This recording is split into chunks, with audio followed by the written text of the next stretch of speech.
Alright guys, hello. It is me, Y52. Some of you may know me as Rastility. And this is the start of my tutorial series for Jujutsu Shenanigans and skill building. In this video in specific might seem random for a start for a skill building tutorial, but this is one that was requested by my friend because all of the tutorials for projectiles aren't very good. So I don't want to waste any of your time here.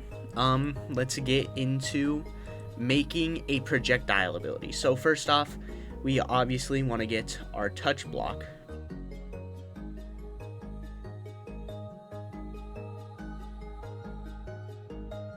So first off, we're going to go into the custom here, and with our projectile block, we're also going to add a visual block. These two go hand in hand together, and it's because there has to be something to represent the projectile, because it's just going to show up as nothing. Your ability is going to show up, your projectile is just going to show up as nothing unless you have this visual. So you can go ahead and select whatever you want for this visual. I'm just going to be doing a block for the visual so it's easy to see. So once I've picked up the projectile that I've made, we have the projectile ability down here.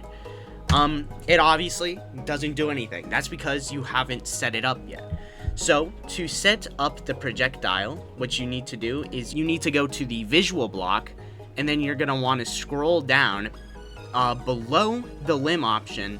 There's going to be visual tag and projectile tag. Now we're going to be focusing on projectile tag. There's also a projectile tag under the projectile block. So we're going to go ahead and we're going to make these the same tag. So for this example, we're just going to be naming it projectile. And in this one, we're also going to be naming it projectile. So what that just did, when this projectile moves, it's going to move as the visual. This visual is going to represent the projectile. So now that I grab this, and when I use the ability, it's not going to be moving with me anymore because it's a projectile now. The visual is now a projectile. So now the next question is, how do I make it move? Well, this is actually really simple. It's because the speed values are a little bit wonky. So if you want it to move at all, you're going to have to set it to at least 500 speed. So now, boom, you've made a projectile. Let me go ahead and use that on the dummy. And now that you've made your working projectile, you're going to have to obviously make some adjustments. So if you want your projectile to be super fast, you're going to want to set it to be like 500 speed. And as you can see, it's really, really fast. I wouldn't really recommend that. I'd say that the good speed for a projectile is around 200 because then it's reactable to some degree. But really, it is just preference. Whatever you want to do is okay. And there's also the size of the projectile, which is the hitbox of the projectile. Now, when you adjust this, there's not going to really be a way to gauge it.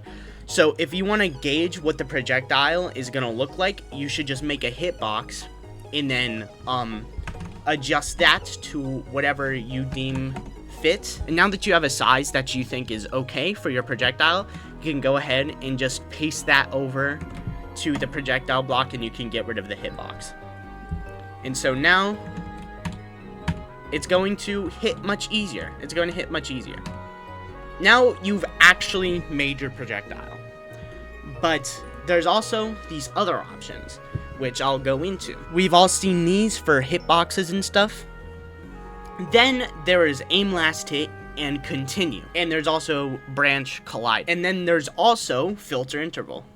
So we're just going to go through these one by one. So aim last hit is similar to how the velocity works. For example, if you make a hitbox and then you set the last hit to 1 for that hitbox, whatever you do here, it's going to happen to who you just hit.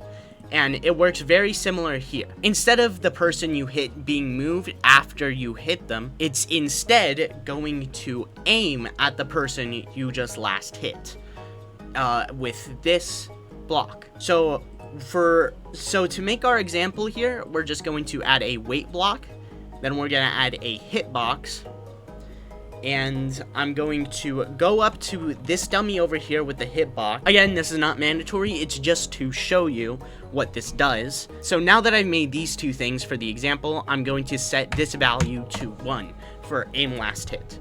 And now, when I pick this up and I hit, it's going to aim it at the last person that we hit. So I'm looking in a completely opposite direction of this dude. But because I last hit him, the projectile is targeting him. Now, how continue works is actually pretty simple. This just determines if the block keeps going even after it hits something. So if you toggle this on, if it hits an opponent, it's just gonna keep going. And it wasn't like that before. It would stop before. And then there's branch collided, and this is currently broken right now.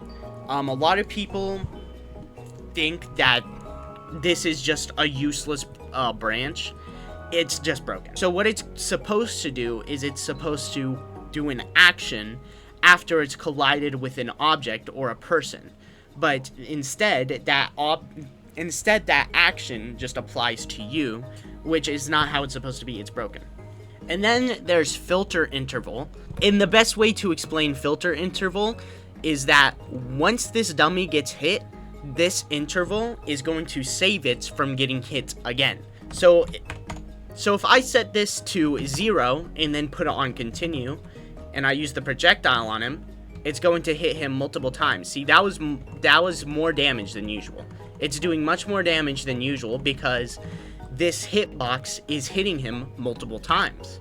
So as you can see, that does about 5 damage, I think. And so if I were to make my projectile really slow, it will really show you what this does. So yeah, the HP is just getting drained. So he's getting hit multiple times by the same projectile because the filter interval is on 0. And really, that's the best way to explain projectile. If this helped, then please subscribe, like, or comment, whatever you want to do. And I'll see you guys in the next video. Goodbye.